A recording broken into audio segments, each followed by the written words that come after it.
Segundo dia, a cruz que era minha. Hoje é o segundo dia da jornada 3, e este é o seu primeiro compromisso da manhã. Ouça a palavra de Deus a lhe falar ao coração. Mas ele foi traspassado pelas nossas transgressões e moído pelas nossas iniquidades. O castigo que nos traz a paz estava sobre ele, e pelas suas pisaduras fomos sarados. Isaías 53. 5. Repita 3 ou 4 vezes a leitura desse versículo, meditando e conversando com a palavra viva e, após guardá-lo no coração, fale com o Salvador, em oração, acerca dessas palavras. Quem sabe, você poderá orar assim: meu amoroso Salvador, toma neste dia para ser completamente teu, pois me criaste e redimiste, e não mediste esforços para me salvar. Foste traspassado pelas minhas iniquidades, a paz que desfruto agora, em tua presença, é uma dádiva que conquistaste na cruz para mim. Estou são e salvo, porque tomaste sobre ti as minhas dores e enfermidades físicas e espirituais. Entrego a ti a minha vida e proponho em meu coração, hoje, te honrar e glorificar em tudo quanto irei pensar e realizar. Quero, neste momento, em tua presença, escutar e compreender os teus sagrados ensinos. Em nome do Senhor Jesus. Amém. O sacrifício de Jesus tem sido tema de muita reflexão entre os cristãos. Como é desafiador pensar no Calvário, a cruz parece levantar os questionamentos mais sérios que um ser humano pode se fazer. Costuma levar o crente a um exame de consciência. Não é para menos. Esse pedaço de madeira insiste em nos lembrar a razão de Cristo, o Deus homem, ter deixado seu trono de glória para vir morrer na terra amaldiçoada pelo pecado.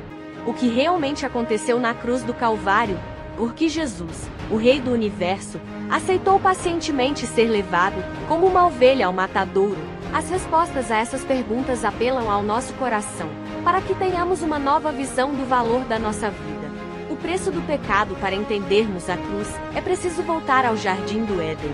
Lá, nossos primeiros pais receberam a seguinte ordem de Deus: de toda árvore do jardim comerás livremente, mas da árvore do conhecimento do bem e do mal não comerás. Porque, no dia em que dela comeres, certamente morrerás. Gênesis 2:16-17. Apesar de não haver nenhum poder especial no fruto da árvore proibida, o teste aplicado a Adão e Eva confirmaria a confiança que eles tinham em Deus. Em caso de aprovação, a consequência seria a vida, e do contrário, a morte. Como sabemos, nossos pais falharam. Desde então, os seres humanos têm nascido com a tendência para pecar.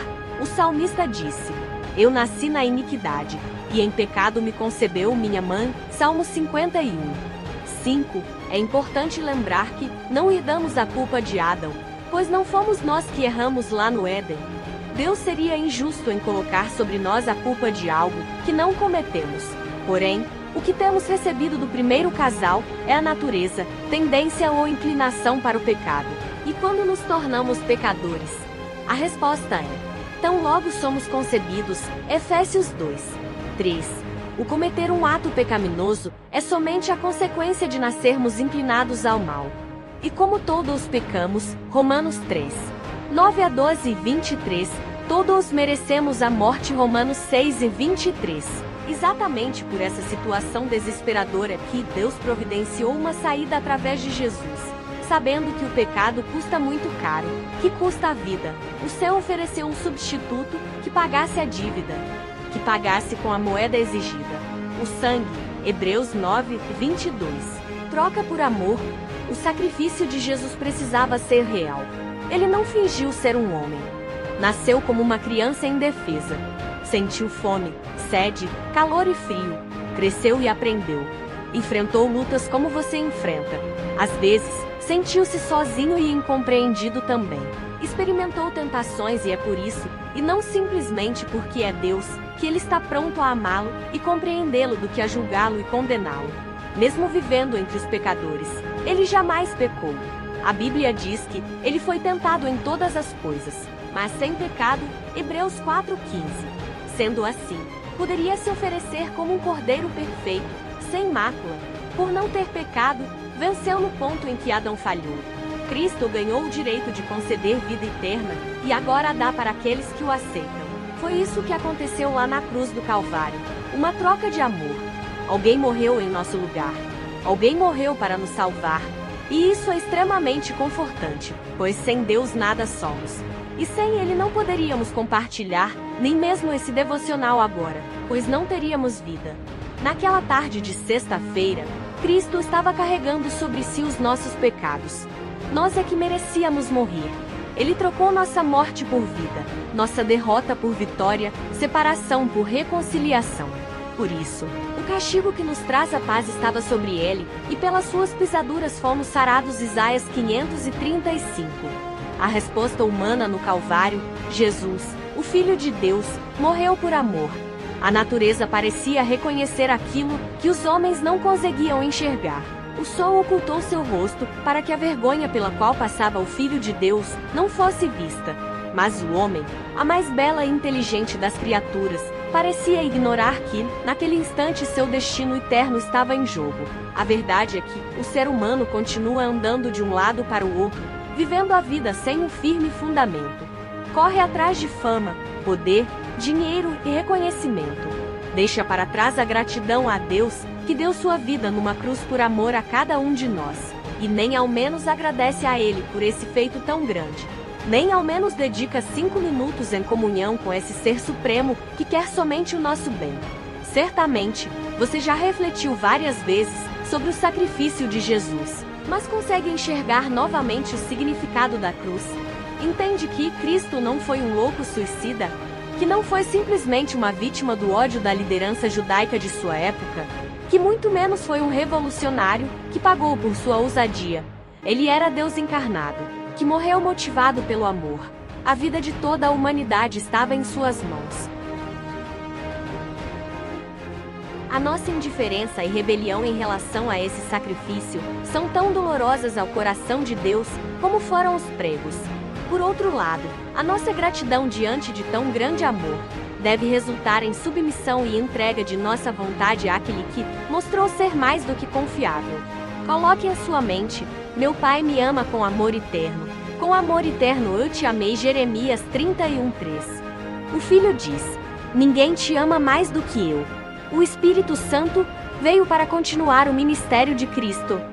Ele tinha receio de morrer, mas enfrentou a cruz. Como abandonar o ser humano em um mundo de desespero e morte? Você entende o significado de sua vida?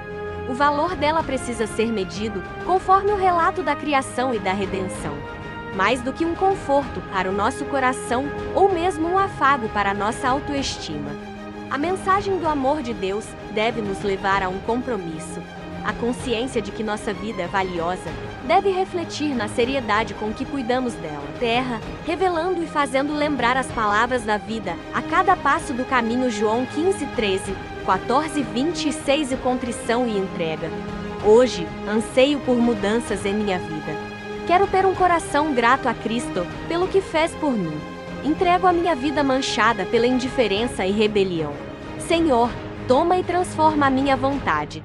Agora ore e fale ao Salvador sobre o que você sente depois de ter desfrutado desses momentos de comunhão com Ele. Não se torne ansioso e preocupado com o tempo da tribulação, sofrendo de antemão. Não fique pensando: estou com medo e não permanecerei no dia do grande teste. Você deve viver o presente, um dia de cada vez, pois o amanhã não lhe pertence. Hoje você vence o ou. Hoje você deve ter uma vida de oração. Hoje você deve combater o bom combate da fé. Hoje você deve crer que Deus o abençoa aí. Ao obter a vitória sobre as trevas e a descrença, você preencherá os requisitos do Mestre e se tornará uma bênção para aqueles ao seu redor. Signs of the Times, 20 de outubro, 1887, I.10. Comprou-me SS 2. Orar pela renovação do batismo com o Espírito Santo, orar por meus amigos, viver na presença de Cristo, testemunhar acerca do Evangelho, adorar a Deus com os dízimos e as ofertas, de forma sistemática e proporcional às rendas.